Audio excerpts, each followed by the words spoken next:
Sallallahu ala Muhammad, sallallahu alaihi wasallam, sallallahu ala Muhammad, sallallahu alaihi wasallam.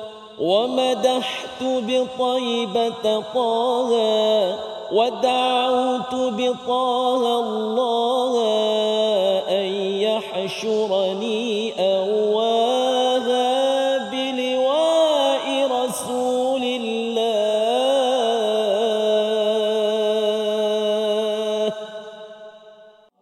محمد رسول الله، لا إله إلا الله. محمد رسول الله، لا إله إلا الله. محمد رسول الله.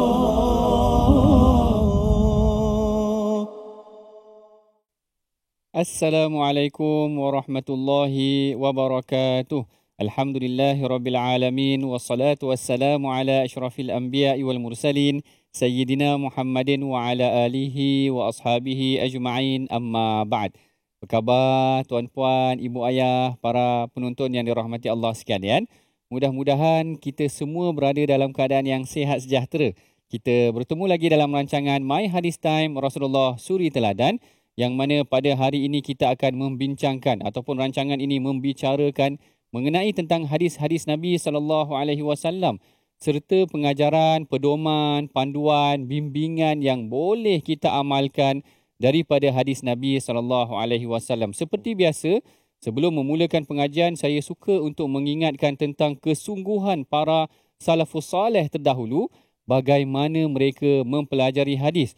Yang ini yang diceritakan oleh Al-Imam Zurqani di dalam syarah kitabnya terhadap kitab Muwatta' bin Imam Malik, yang mana dia ceritakan Al-Imam Malik ni satu hari ketika dia membaca hadis, dia disengat oleh kala jengking. Tetapi tidak dia bergerak daripada pembacaan hadisnya kerana ta'zimihi, kerana memuliakan dan mengagungkan pengajian bacaan hadis Nabi SAW. Begitulah yang dilakukan oleh para salafus salih terdahulu, seperti yang telah kita bincangkan sebelum ni, Abdullah bin Mubarak, Sa'id bin Musayyib, Muhammad bin Sirin dan ramai lagi, bagaimana mereka menekuni pengajian hadis Nabi SAW. Baik, seperti biasa bersama dengan saya ditemani oleh seorang yang handsome. Bukan saja handsome, malah suaranya juga sedap, iaitu tokoh Qori kita. Apa khabar Ustaz Husaini? Ya, Alhamdulillah. Alhamdulillah. Doktor memang saja kan? Saja. Padahal doktor lagi handsome. Jangan macam tu. Tapi manisnya lebih kepada saya lah. Manis okey. Mana okey. Itu dia Qori kita hari ini, insya-Allah yang akan membantu saya. Bersama-sama ada dua gabungan. Ada baca hadis, ada baca Quran. Insya-Allah. Masya-Allah. Ini saling melengkapi elemen antara hadis dan Quran itu sendiri. Dan hari ini insya-Allah kita masih lagi di bawah tema cinta Rasulullah SAW. Dan hari ini kita akan tengok tajuk berkaitan tentang indahnya akhlak Rasulullah SAW. Baik, seperti biasa kita akan bacakan hadisnya dahulu yang akan dibacakan kepada kita oleh Ustaz Husaini kita. Silakan Ustaz. Baik, terima kasih Al-Fadhil Dr. Sanusi. Tuan-tuan dan puan-puan yang dirahmati Allah Subhanahu Wa Taala, harap-harapnya semua berada dalam keadaan yang sihat. Dan insya-Allah sama-sama kita nak memfokuskan pengajian hadis kita pada hari ini. Dan sebelum tu kita nak pergi lebih jauh, kita nak dengar, nak sama-sama kita menghayati bacaan hadis ini insya-Allah. An Anas qala kana an-nabiy sallallahu alaihi wasallam ahsan an-nas khuluqan. Anas radhiyallahu anhu berkata, Nabi SAW merupakan insan yang paling baik akhlaknya. Hadis riwayat Al-Bukhari nombor 6203.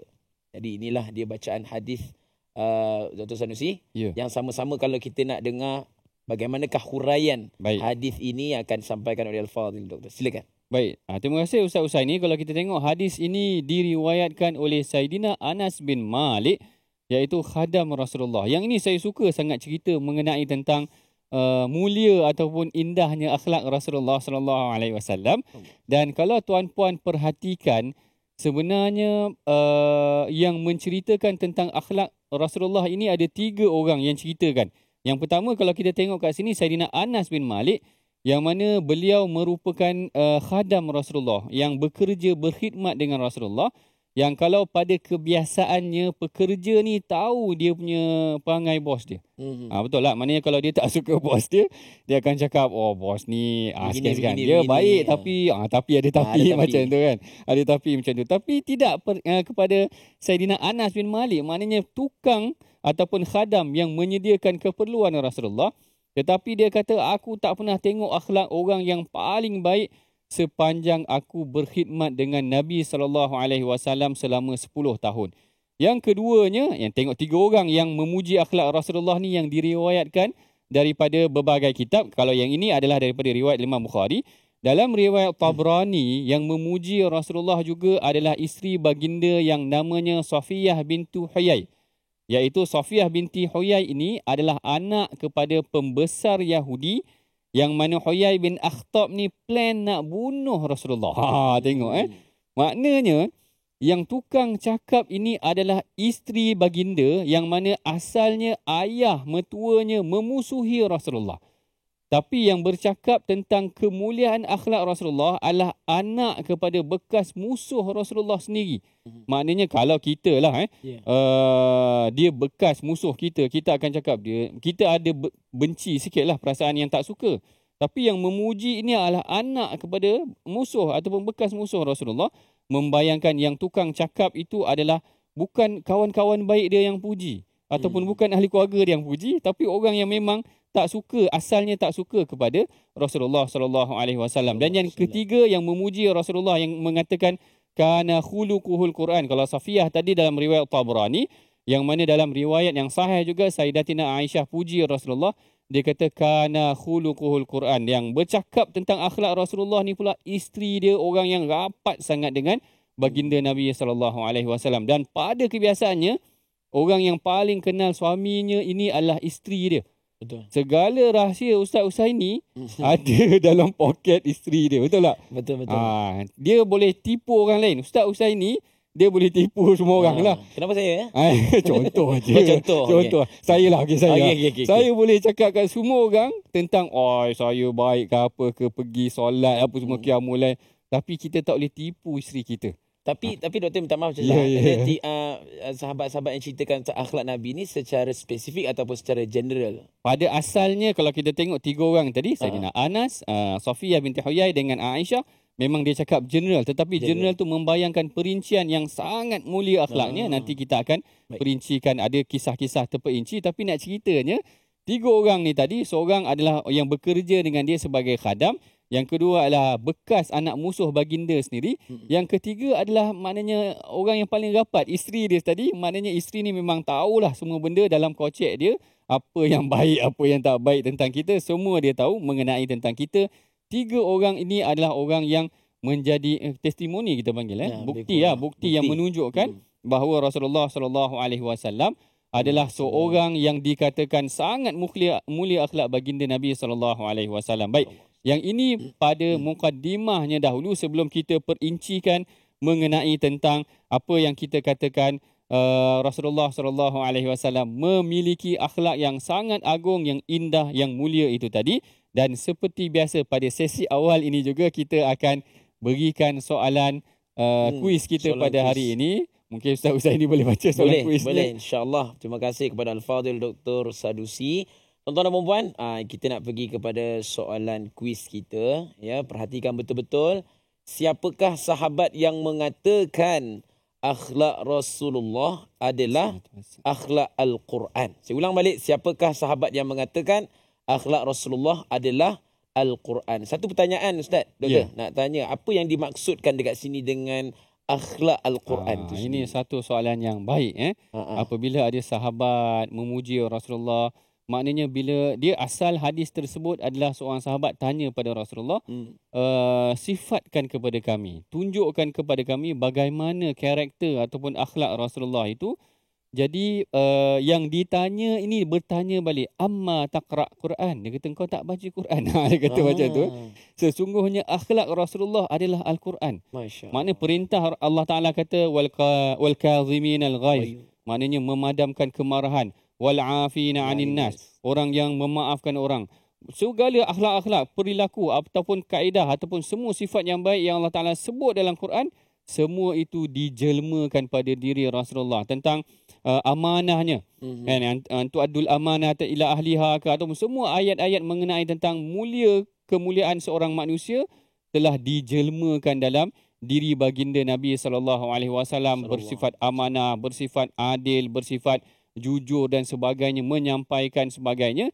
Ini semua adalah dirangkumkan, sifatnya itu ada di dalam Al-Quran, dan inilah yang dimaksudkan oleh sahabat tadi, bahawa akhlak Rasulullah adalah Al-Quran itu sendiri.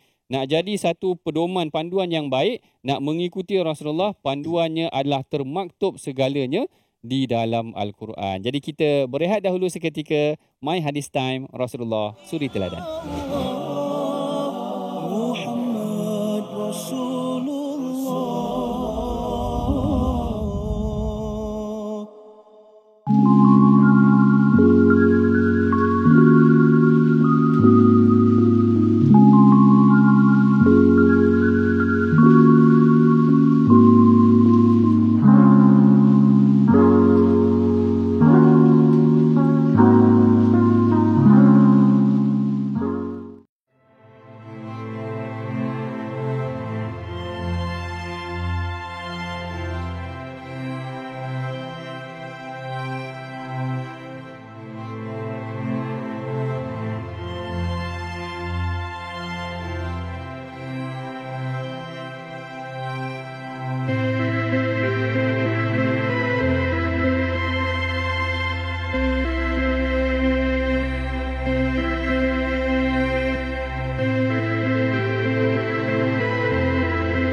Allahu Allahu Allahu Allah Allahu Allah Habibi Rasulullah,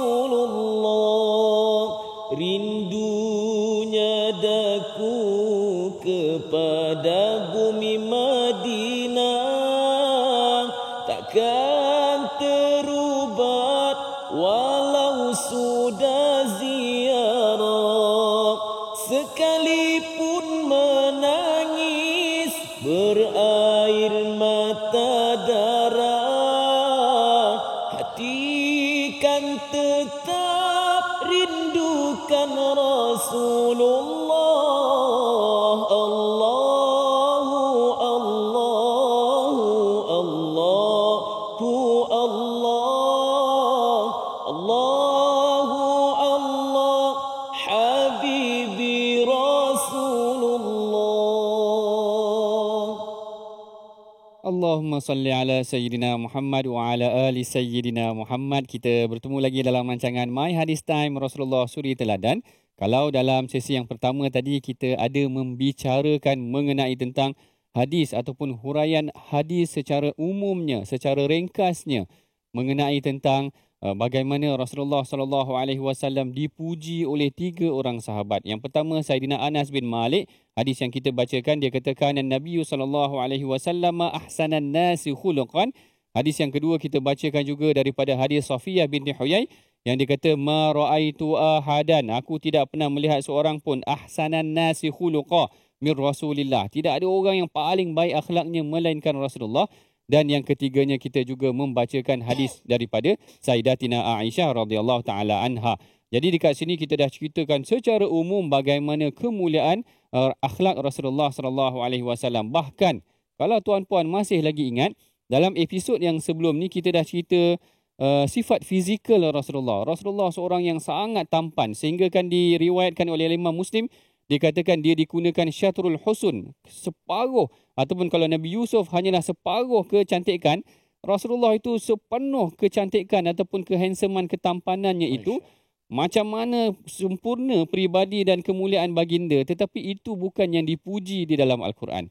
Yang Allah Ta'ala puji Rasulullah, Allah Ta'ala kata wa innaka la'ala khuluqin azim. Rasulullah itu memiliki akhlak yang mulia itu tadi, yang menyebabkan Rasulullah SAW ini perkara yang sepatutnya kita tekankan dalam kita mempelajari tentang hadis Nabi mengenai tentang akhlak Rasulullah SAW. Baik, tadi kita dah bacakan hadisnya Ustaz Husaini. Kalau Ustaz Husaini perasan tadi, siapa yang meriwayatkan hadis tersebut? Sahabatnya iaitu Sayyidina Anas radhiyallahu anhu. Masya-Allah. Betul. Sayyidina Anas bin Malik radhiyallahu taala anhu. Dan mungkin kita sama-sama Ustaz Husaini boleh sikit kita nak kenal siapakah dia Sayyidina Anas bin Malik ini? Sayyidina Anas bin Malik, tokoh perawi hadis kita pada hari ini, tuan-tuan dan puan-puan yang dirahmati Allah. Seperti mana yang kita boleh lihat, iaitu Anas bin Malik radhiyallahu anhu, beliau merupakan khadam Rasulullah sallallahu alaihi wasallam selama 10 tahun. Kira lama jugaklah ni doktor kan. Dan yang keduanya, Rasulullah memberi layanan yang baik kepada beliau. Walaupun beliau seorang khadam, tapi layanan yang diberikan sangat-sangat baik kepada beliau. Dan yang ketiganya, dipanggil Unais dan Zul Udhunain. Zul Udhunain. Itulah dia ketiga tokoh perawi kita pada hari ini. Nak tanya sikit doktor. Zul Udhunain ni apa maksud dia? Nak tanya tu. Okey, yang ini satu soalan yang menarik. Yang ini adalah apa yang diriwayatkan oleh Imam Tirmizi. Imam Tirmizi menceritakan yang Rasulullah pernah memanggil Sayyidina Anas sebagai Ya Zal Udhunain. Wahai orang yang memiliki, wahai budak yang memiliki dua telinga. Udhunain tu kan, dua telinga tu. Apa maksud Udhunain ni tadi? Betul. Dia tak apa dengar ke ataupun macam mana maksud dia begitu. Tapi yang dihuraikan oleh Syekh Mubarakfuri di dalam kitabnya mengenai tentang maksud Rasulullah itu, biasa keadaannya Rasulullah memanggil sebahagian sahabat dengan panggilan yang manja. Zal Udhunain ni maksudnya bukan dia tak dengar, tetapi gambaran kepada dia suka memberi fokus, dan kadang-kadang dia curi dengar ke barangkali, ataupun dia fokus kepada apa yang tayakuz dia kata, yang dia concern tentang apa yang Rasulullah cakap tu tadi. Rasulullah pernah memanggilnya sebagai Ya Zal Udhunain seperti yang diriwayatkan oleh Imam Tirmizi. Dan ini juga kalau kita tengok biasa Rasulullah panggil panggilan manja kepada para sahabat. Dipanggilnya Abu Hurairah Ya Abahir, wahai ayah kepada kucing. Dipanggilnya Aisyah Ya Humaira, yang kemerah-merahan. Dipanggilnya sahabat Abu Umair, yang Abu Umair ni budak kecil lagi. Maknanya budak kecil ni tak ada anak lagi, tapi dah diberikan gelaran buat dia. Rasulullah. Maknanya kalau doktor saya boleh panggil Ya Aba Zaidin. Boleh Ya Aba Zaid. Betul lah. Maknanya gelaran yang ada pada anak kita itu tadi kan. Maknanya menunjukkan bagaimana Rasulullah suka juga panggil dengan panggilan yang manja itu tadi. Itu salah satu gelaran yang diberikan ataupun dipanggil oleh Rasulullah kepada Sayyidina Anas bin Malik, menjadi khadam kepada Rasulullah, berkhidmat kepada Rasulullah 10 tahun. Dan dia kata, selama aku berkhidmat dengan Rasulullah 10 tahun, tak pernah Rasulullah tanya, kenapa engkau buat macam ni? Kenapa engkau buat macam ni? Maknanya tak banyak Rasulullah mempertikaikan. Malah ada sebuah kisah yang agak luar biasa juga. Yang mana Anas ni, waktu Rasulullah hijrah, dia budak kecil. Usia 10 tahun. 10 tahun ni maknanya lebih kurang darjah 4 lah. Ketika Rasulullah pernah satu hari bagi arahan pada dia, dia suruh buat satu benda. Tapi Anas kata, aku memang tak nak ikut dah gitu. Sebab dia kata, aku nak pergi main. Memang dia cerita lepas tu bila Rasulullah suruh dia pergi main. Sehinggalah ketika dia bermain dengan kanak-kanak tu, ada orang tepuk dia daripada belakang atau orang panggil dia daripada belakang, baru dia tengok, Rasulullah. Jadi Rasulullah tanya pada dia, apa yang kau buat ni, ataupun kau dah buat tak apa yang aku suruh tadi? Lalu Anas kata, sekarang aku buat. Sekarang aku pandai budak ni jawab kata. Sekarang aku buat, tapi Rasulullah tak marah. Kalau kita tu memang dah kena libas dari belakang, katakan macam tu. Silap boleh kena libas dari belakang. Sebab tu dia kecil tu dipanggil Unais mungkin. Unais, ya. Unais ni kan dia untuk panggilan yang Isim tasghir. Isim tasghir kan, dia lagi kecil kan. Dia panggil budak kecil itu budak tadi. kecil. Ya, Unais. Dia panggil begitu kepada Saidina Anas bin Malik. Baik, kita balik kepada hadis Nabi SAW, kemuliaan akhlak Rasulullah SAW. Salah satu kelebihannya adalah baginda Nabi dengan akhlak yang mulia ini menyebabkan ramai orang peluk Islam. Hari ini sebenarnya tuan-puan, ibu ayah, para penonton yang dirahmati Allah sekalian, kalau orang Islam ni mempunyai akhlak yang mulia, orang akan tertarik bukan dengan kata-kata sahaja, tetapi dengan akhlak yang baik ini menyebabkan ramai peluk Islam. Salah seorangnya macam kita pernah ceritakan dalam episod sebelum ni tentang Ummu Ma'bad Al-Khuzaiyah. Yang mana Ummu Ma'bad ni Rasul hijrah bersama dengan Abu Bakar, Amir bin Fuhairah, Abdullah bin Uraiqid. Dalam tengah-tengah padang pasir tak ada orang, tiba-tiba ada satu kemah yang dimiliki oleh Ummu Ma'bad ni tadi. Dia memang duduk di padang pasir dan kerja ni mengembala kambing, tapi ada seekor kambing, ini saya tak cerita lagi saya rasa. Ada seekor kambing di sisi kemahnya. Lalu Rasulullah tanya kepada Ummu Ma'bad, "Ya Ummu Ma'bad, ma hadhihi syah?" Dia kata, Ummu Ma'bad ni, kambing ni kenapa? Ataupun kenapa dia berada di situ? Lalu Ummu Ma'bad kata, "Syatun khalafahal jahdu anil ghanam." Ini adalah kambing yang dah tak boleh nak keluarkan susu dah. Dah habis guna ataupun dah tak boleh, dia tak mengeluarkan susu. Ada yang kata mungkin dia tidak pernah mengawan dan sebagainya, jadi dia tidak ada susu dan sebagainya. Lalu Rasulullah SAW kata padanya, "Ata'dhanina li an ahli baha." Dia kata, "Engkau izinkan tak aku untuk perah susu ni?" Lalu dia kagum ataupun dia terkejut. Satu adalah kerana Rasulullah minta izin dulu. Masa tu Ummu Ma'bad dah kenal Rasulullah. Dia tak kenal siapa pertama tu. Kali. First time tengok Rasulullah, kagum dengan wajah wadah. Dia kata Rasulullah ni sangat berseri wajahnya. Kemudian bila dah berseri tu pula, baik pula orangnya, minta izin, tanya kemah ni, tanya kambing ni siapa punya, boleh tak aku minta izin untuk perahnya. Lalu bila Rasulullah perah tu yang menjadi lebih kagum. Dalam riwayat Hakim kata sehingga kaki kambing tu terbuka. Kaki kambing ni terbuka, maksudnya kantung dia penuh. Daripada kantung susu yang kosong tadi, tiba-tiba penuh dan terbuka sedikit. Sehingga Ummu Ma'bad rasa heran tengok. Pertama kali jumpa, magic ni kata macam mana dah lah dia kacak begitu. Luar biasa orangnya. Tiba-tiba dia buat magic pula kata macam tu. Jadi dia kagum dengan Rasulullah, dengan akhlak Rasulullah. Tadi dia dah kata, terpulanglah pada engkau, ataupun dia kata, bi-abi anta wa ummi. Dia bersumpah dengan ibu ayah dia kerana dia suka ataupun dia seronok jumpa dengan Rasulullah tu tadi. Lalu dia benarkan Rasulullah memberikan memerah susu tu tadi. Dan juga Rasulullah minta bekas daripada Ummu Ma'bad, dipenuhkan bekas itu tadi sehinggalah Ummu Ma'bad minum dahulu. Kemudian sahabat-sahabat Rasulullah minum dahulu. Kemudian penunjuk jalan minum dahulu. Last kali baru Rasulullah minum. Nak ceritanya macam mana dia memuliakan ataupun mendahulukan orang lain. Sehinggalah bila dia beredar, datang Abu Ma'bad, iaitu suaminya, tanya siapa, macam mana pula ada makanan ni tadi? Tadi tak ada makanan, tiba-tiba ada makanan. Lalu Ummu Ma'bad ceritakan, "Ja'ana rajulun mubarak." Datang kepada kami tadi seorang lelaki yang sangat diberkati, yang luar biasa. Susu tak ada, kambing tak ada susu, jadi susu. Wajahnya tampan, akhlak sangat mulia. Akhirnya menurut Ibn Hajar, Ummu Ma'bad dengan Abu Ma'bad ni memeluk Islam kerana kemuliaan akhlak Rasulullah. Pertama kali jumpa Rasulullah. Ini kita kalau orang jumpa kita pertama kali, tak nak jumpa dah. Kata macam tu. Tak, aku tak nak jumpa dah. Dia kata macam tu. Nama Islam sedap dah. Nama memang akhlak mulia dah kata. Tapi orang jumpa kita pun tak nak jumpa dah.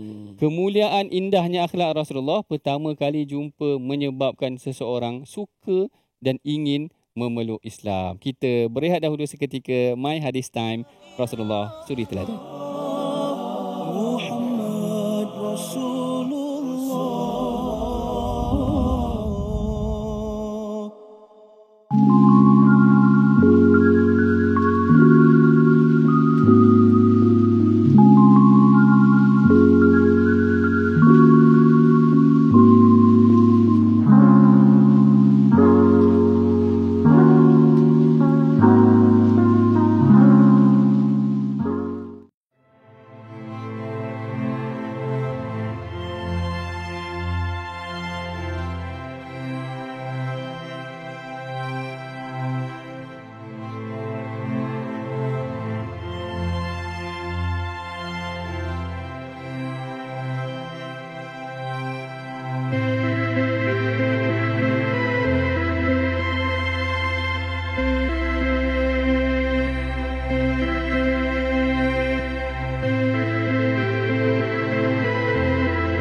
Allahumma salli ala Sayyidina Muhammad wa ala ali Sayyidina Muhammad. Alhamdulillah, kita bertemu lagi dalam rancangan My Hadis Time Rasulullah Suri Teladan, yang mana dua sesi yang awal tadi kita telah membicarakan tentang hadis Nabi SAW, ahsanan nasi khuluqa, orang yang paling mulia akhlaknya. Siapa sahabat yang sebutkan Rasulullah ni sangat mulia akhlaknya.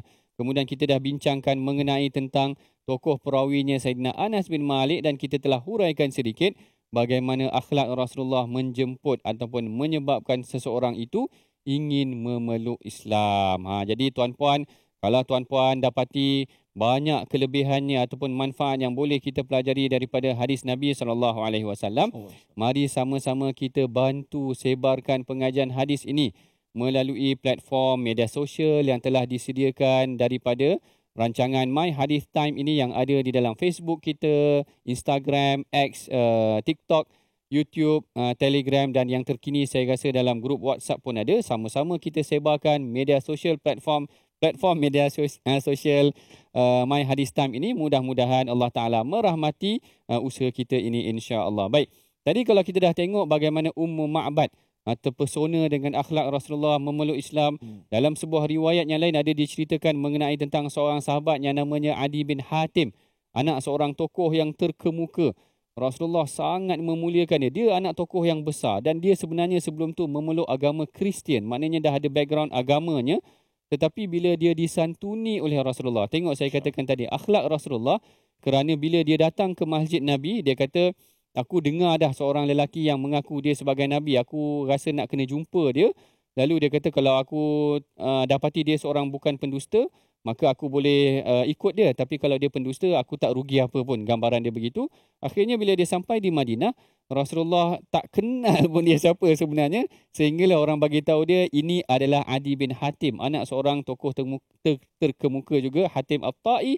Lalu menyebabkan Rasulullah kata, nah mari. Rasulullah excited, mari ikut aku balik rumah. Rasulullah nak melayani dia sebagai tetamu, nak jamu dia sebagainya. Tapi on the way nak balik itu ke rumah, Rasulullah ditahan oleh seorang wanita tua. Fastauqafathu. Dalam riwayat kata dia dihentikan oleh seorang wanita tua. Fawaqafa. Jadi Adi yang tengok tu, yang cerita ni Adi bin Hatim sendiri.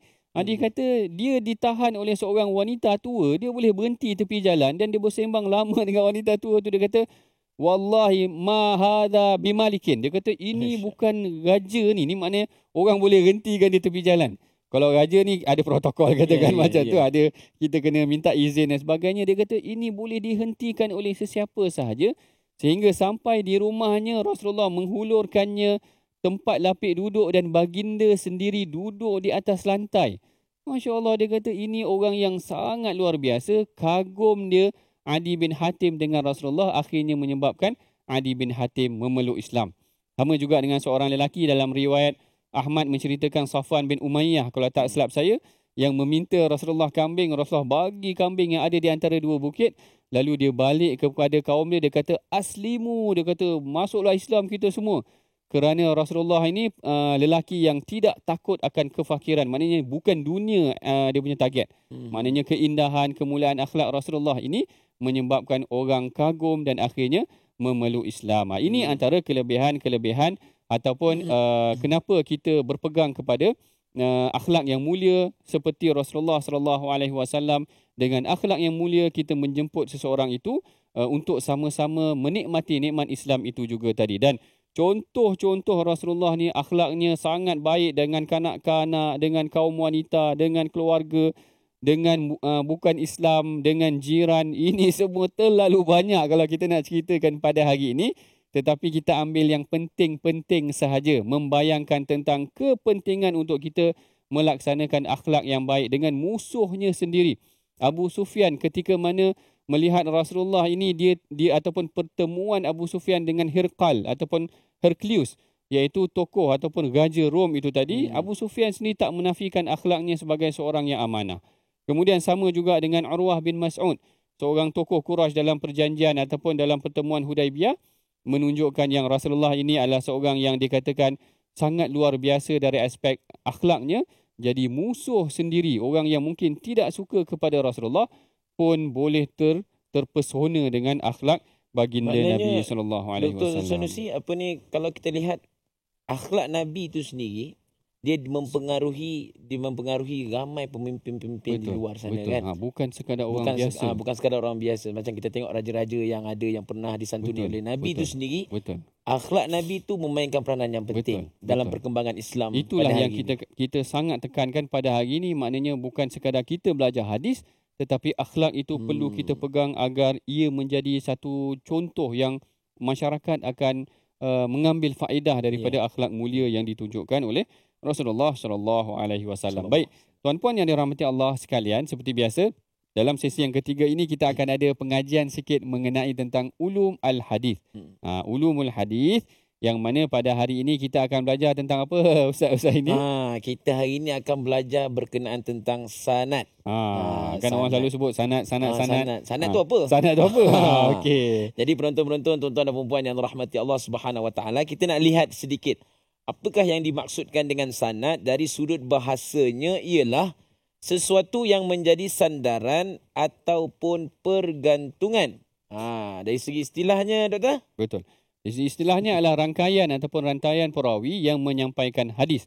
Dan dalam sanad ini terdapat beberapa istilah yang berkaitan dengan kata sanad, iaitu isnad, musnad dan musnid. Apa tu, Doktor? Ini yang kita nak huraikan. Maknanya tuan-puan, kalau orang cakap sanad ini secara umum, okey. Secara umumnya sanad ini adalah rantaian perawi. Yang secara mudahnya adalah rantaian perawi itu tadi, daripada Omar, daripada Nafi' ke, daripada Malik. Ini rantaian perawi ni, kalau tuan-puan boleh tengok, kita ada sediakan slide mengenai tentang rantaian perawi. Tuan-puan boleh tengok lepas ini mengenai tentang slide rantaian perawi yang kita susun daripada awal, bagaimana Al-Imam Bukhari menerima rantaian sanadnya daripada Abdullah bin Yusuf. Kalau ada slide ni kita boleh tengok ni, daripada Abdullah bin Yusuf kemudian kepada Malik, kemudian daripada Malik kepada Nafi'. Ni contoh rantaian sanad. Yang mana haddatsana, yang bercakap haddatsana itu adalah Imam Bukhari, haddatsana Abdullah bin Yusuf, kemudian akhbarana Malik an-Nafi' an ibni Umar. Ini semua adalah rantaian sanad. Haddatsana tu maknanya Imam Bukhari cerita, aku diberitahu oleh Abdullah bin Yusuf, dikhabarkan kepada aku, yang menyampaikan kepada kami adalah Malik.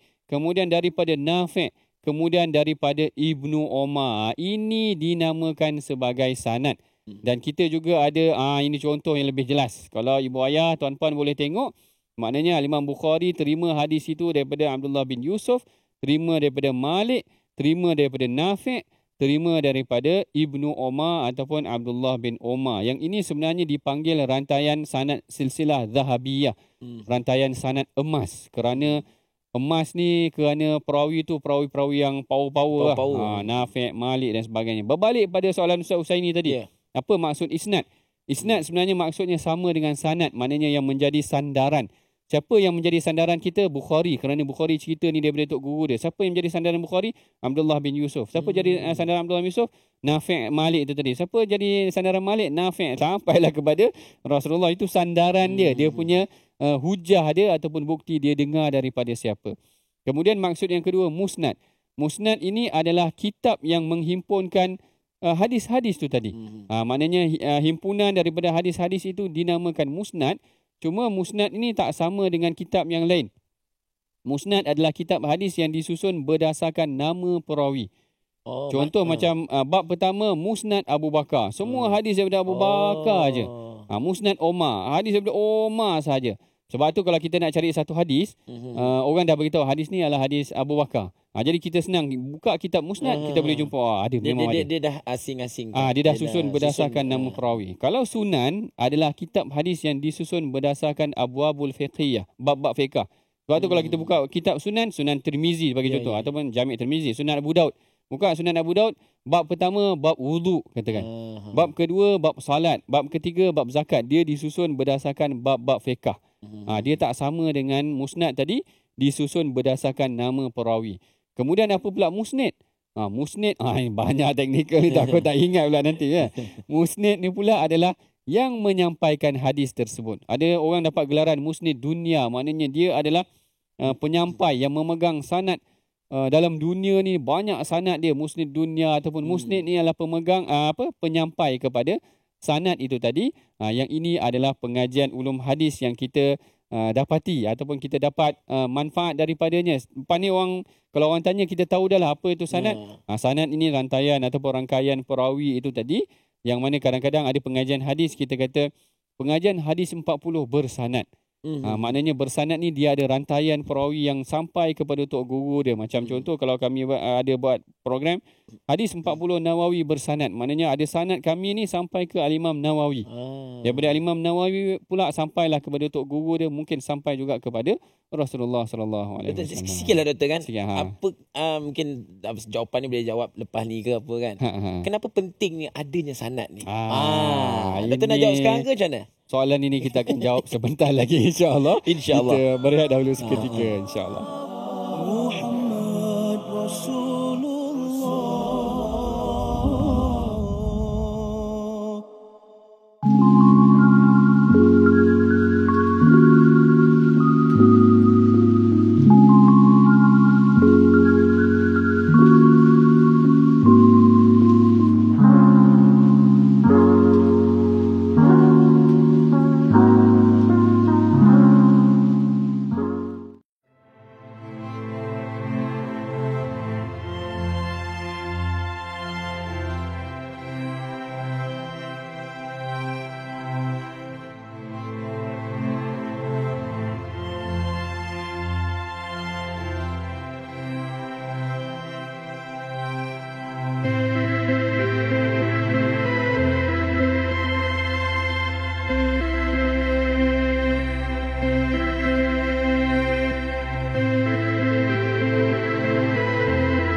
Bismillahirrahmanirrahim. Nun wal qalami wa ma yasturun. Ma anta bi ni'mati rabbika bimajnun. وَإِنَّ لَكَ لَأَجْرًا غَيْرَ مَمْنُونٍ وَإِنَّكَ لَعَلَى خُلُقٍ عَظِيمٍ فَسَتُبْصِرُ وَيُبْصِرُونَ بِأَيِّكُمُ الْمَفْتُونُ إِنَّ رَبَّكَ هُوَ أَعْلَمُ بِمَنْ ضَلَّ عَنْ سَبِيلِهِ وَهُوَ أَعْلَمُ بِالْمُهْتَدِينَ صدق الله العظيم. Sadaqallahul Azim. Dibacakan tadi ayat daripada surah Al-Qalam, yang mana surah ini mempunyai sedikit sebanyak perkaitan dengan perbincangan kita pada hari ini. Dalam rancangan My Hadis Time, pada kali ini kita membicarakan tentang akhlak Rasulullah sallallahu alaihi wasallam. Kemudian di penghujung pengajian ini juga kita bacakan ayat Al-Quran yang berkaitan dengan tajuk yang kita bicarakan pada hari ini. Kalau kita perhatikan suratul Qalam ini menurut Syekh Tantawi adalah surah yang diturunkan di Makkah ataupun surah Makkiyah. Iaitu surah yang ketika itu pihak Quraisy dia tak percaya kat Rasulullah. Sebab tu dia tuduh Rasulullah ni sebagai sama ada orang yang gila ke, sebagai orang yang mempunyai sihir dan sebagainya. Akhirnya Allah Ta'ala datang memberikan satu panduan dalam keadaan yang sangat kritikal. Awal-awal peringkat dakwah tu peringkat yang sangat kritikal. Orang tuduh Rasulullah gila. Lalu Allah Ta'ala turunkan ayat, Ma anta bi ni'mati rabbika bimajnun. Dengan nikmat yang dikurniakan kepada Tuhanmu, engkau ni memang bukan orang gila. Allah Ta'ala mempertahankan Rasulullah, menafikan tuduhan-tuduhan orang Quraisy itu tadi, sehingga Allah Ta'ala mengangkat kedudukan Rasulullah sehingga baginda dikatakan wa innaka la'ala khuluqin azim, dan sesungguhnya engkau memiliki akhlak yang mulia. Ini pujian, ini juga testimoni, maknanya satu bukti yang sangat jelas daripada Allah Subhanahu Wa Ta'ala sendiri bahawa Rasulullah sallallahu alaihi wasallam memiliki akhlak yang sangat mulia, yang nanti fasatubsiru wa yubsirun, mereka sendiri akan dapati kebenaran tersebut. Kebenaran Al-Quran itu sendiri dan kebenaran Rasulullah sallallahu alaihi wasallam. Ini perkaitan di antara ayat dan hadis yang kita bincangkan mengenai tentang kemuliaan akhlak Rasulullah, dipatrikan maksudnya ataupun dibuktikan ataupun dikekalkan, ditulis, direkodkan di dalam Al-Quran, membuktikan tentang kemuliaan akhlak Rasulullah sallallahu alaihi wasallam. Baik, yang ini adalah perkaitan di antara ayat Al-Quran dengan hadis itu sendiri. Hadis itu sendiri saling memperkukuhkan antara keduanya. Baik, balik pada soalan tadi Ustaz Usaini. Tadi soalannya apa Ustaz Usaini? Tadi soalan tadi, yalah sekarang ni ramai kan duk membuat pengajian Al-Quran, pengajian kitab hadis bersanad. Betul. Hujungnya ada sanad, betul. Kan. So soalan yang selalu timbul dalam kepala saya ni, apakah kepentingan sanad itu sendiri? Baik. Kenapa orang nak kena ambil sanad tu? Silakan Doktor. Asal usul sanad ni sebenarnya bermula pada setelah zaman fitnah. Zaman fitnah ini zaman setelah pembunuhan Saidina Uthman. Iaitu bila pembunuhan Saidina Uthman berlaku, umat Islam terpecah kepada beberapa kumpulan. Termasuklah sehingganya ada dalam kalangan mereka yang membina kumpulan sendiri, dan setiap kumpulan akan memperkukuhkan fahaman kumpulan masing-masing dengan hadis mereka. Dalam kalangan mereka ada yang cipta hadis sendiri. Hadis palsu. Hadis palsu. Ada yang kata Rasulullah puji orang ni, Rasulullah puji orang ni. Jadi untuk membenarkan ataupun untuk menyiasat dakwaan tersebut, betulkah hadis ini diungkapkan oleh Rasulullah? Muhammad Ibn Sirin, salah seorangnya, menyatakan, dia kata, sammu lana rijalakum. Bagi tahu kepada kami siapa sanad kamu, lelaki-lelaki yang menyampaikan hadis ini daripada siapa, supaya kami boleh siasat betul tak apa yang kamu cakapkan ini. Dan tradisi mengesahkan maklumat ini bermula dengan sanad, bermula pada zaman selepas fitnah ataupun selepas perpecahan tersebut. Tapi tradisi menyiasat sumber ni dimulakan dengan sahabat sendiri. Umar kan pernah kan, yang satu kisah yang Abu Musa al-Asy'ari datang ke rumah Umar, minta izin 3 kali. Assalamualaikum, bagi salam 3 kali. Umar tak jawab, lalu dia pun balik. Abu Musa balik dalam keadaan maz'ur. Dalam hadis kita maz'ur ni maknanya kusut, maknanya kelam wajahnya lah. Maknanya kusutlah wajah dia, macam stres sebab kena marah dengan Umar. Dan Abu Musa ni seorang sahabat yang senior, dah tua jugalah. Kalau orang tua kena marah ni dia stres. Dia sensitif, macam tu. Jadi sahabat tanya, kenapa engkau macam ni? Dia kata, tadi Umar tak percaya aku. Umar tak percaya kat aku. Aku kata dah, kalau minta izin, kalau 3 kali orang tak jawab, kita kena balik. Umar kata, datangkan bukti siapa yang pernah dengar hadis ni daripada Rasulullah. Maknanya Umar pun siasat. Kalau Osman lagi luar biasa. Osman ni ambil wuduk depan para sahabat, ambil wuduk sempurna, kemudian dia tanya kepada para sahabat, kazakah, betul ke begini yang Rasulullah ambil wuduk tu tadi? Dia nak sahkan betul-betul begini ke yang Rasulullah buat. Kalau Saidina Ali sampai istahlaftu, dia kata, aku minta dia bersumpah, betul kau pernah dengar perkara ni daripada Rasulullah. Ini menunjukkan amalan para sahabat sendiri mengesahkan sumber. Tabi'in kemudian datang mengesahkan sumber melalui, dia kata, sammu lana rijalakum. Bagi tahu kami siapa sanad ataupun lelaki-lelaki yang ceritakan perkara ni kepada kamu, sehingga kita boleh sahkan sumber tersebut. Ini kepentingan sanad itu, untuk mengesahkan hadis tersebut adalah betul-betul diungkapkan oleh Rasulullah sallallahu alaihi wasallam. Jadi tuan-puan, ibu ayah yang dirahmati Allah sekalian, sebenarnya untuk mengungkapkan, menceritakan tentang akhlak Rasulullah ni tak sempat satu episod je Ustaz Usaini.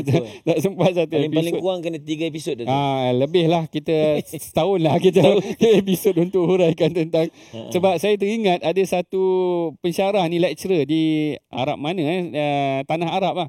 Dia buat 30 siri khutbah Jumaat dia, semua tentang akhlak Rasulullah. 30 siri. Tuan-puan boleh tengok dalam YouTube. Amanah Rasulullah. Hadis pada hari itu atau khutbah dia tentang amanah sahaja. kemudian aizun nafsi, kemudian tentang adil, tentang keadilan. Maknanya dia kata kita buat ni hampir setahun untuk sampaikan khutbah tentang akhlak Rasulullah sallallahu alaihi wasallam sahaja. Begitu panjang tadi maknanya nak cerita tentang akhlak Rasulullah. Yang paling utama berpegang dengan akhlak Rasulullah adalah salah satu elemen dakwah yang paling mudah untuk kita sampaikan kepada masyarakat. Mudah-mudahan masyarakat boleh menerima keislaman ataupun terpaut mereka dengan keislaman kita. Baik, kita tengok tadi soalan kuis tadi Ustaz Husaini. Apakah jawapan dia sebenarnya yang daripada soalan tersebut tadi tu? Baik, kita nak tengok balik soalan tadi. Mungkin ada yang dah Google dan sebagainya. Jadi saya ulang baliklah soalan dia tadi. Siapakah sahabat yang mengatakan akhlak Rasulullah adalah Al-Quran? Jadi jawapannya dah ada dekat situ, iaitu Sayyidatina Aisyah radhiyallahu anhu. Itu isteri Nabi sendiri. Isteri Nabi yang mengatakan, Aisyah sini yang mengatakan akhlak Rasulullah adalah Al-Quran. Macam yang doktor sebut tadi kan. Isteri sahaja yang kenal perangai suaminya. Betul lah. Maknanya tak boleh nak tipu. Tak boleh nak tipu. Kan? Apa yang ada dekat suami mungkin ramai orang tak tahu. Betul. Tapi isteri kita yang tahu. Betul. Dia pegang, dia tahu. Maknanya dia yang tahu itu pun memuji Rasulullah. Maknanya menunjukkan memang perkara tersebut adalah perkara yang perlu kita ambil perhatian daripada hadis Nabi SAW. Baik, kita telah pun hampir sampai ke penghujung rancangan. Mari kita sama-sama tuan-puan mengangkat tangan berdoa. Mudah-mudahan Allah Ta'ala merahmati dan memberkati pengajian kita pada hari ini. Saya persilakan Ustaz Husaini untuk membimbing bacaan doa. Baik, tuan-tuan dan puan-puan, insya-Allah sama-sama kita menadah tangan, doakan mudah-mudahan Allah kurniakan kita akhlak seperti mana akhlaknya baginda Nabi SAW, insya-Allah. Bismillahirrahmanirrahim. Alhamdulillahirabbil alamin wassalatu wassalamu ala asyrafil anbiya'i wal mursalin wa ala alihi wa sahbi ajma'in. Ya Allah, ya Tuhan kami, Engkau kurniakanlah kebaikan akhlak di dalam hati kami ini, di dalam diri kami ini, seperti mana yang ada pada baginda Nabi sallallahu alaihi wasallam. Ya Allah, ya Tuhan kami, jadikanlah kami hamba-Mu yang menurut segala perintah-Mu dan meninggalkan segala larangan-Mu, ya Allah. Ya Allah, ya Wadud, kami memohon kepada Engkau, ya Allah. Jadikanlah setiap apa yang Nabi ajarkan kepada kami dapat mengikutnya dengan baik, ya Allah. Yang mengikut hadis baginda Nabi sallallahu alaihi wasallam dan menjadi panduan dalam kehidupan seharian kami. Rabbana zalamna anfusana wa illam taghfir lana wa tarhamna lanakunanna minal khasirin. Rabbana atina fid dunya hasanah wa fil akhirati hasanah wa qina adzabannar. Sallallahu alaihi wasallam Muhammad wa ala alihi washabihi wasallam. Alhamdulillahirabbil alamin. Amin amin ya rabbal alamin. Mudah-mudahan tuan-puan, ibu ayah yang dirahmati Allah sekalian, Allah Ta'ala mudah-mudahan merahmati pengajian kita. Dan seperti biasa, mari sama-sama tuan-puan kita menyokong program My Hadith Time ini dengan sama-sama kita menyumbang kepada tabung gerakan Al-Quran, tabung wakaf kita, yang mana daripada tabung ini kita menggerakkan pelbagai program untuk kelebihannya ataupun untuk kita menyebarkan panduan daripada Al-Quran dan hadis. Mudah-mudahan Allah Ta'ala merahmati dan menjadikan sumbangan tuan-puan sebagai aset untuk kita bertemu dengan Allah pada hari akhirat kelak, insya-Allah. Sehingga kita bertemu lagi insya-Allah dalam sesi akan datang. Assalamualaikum warahmatullahi wabarakatuh.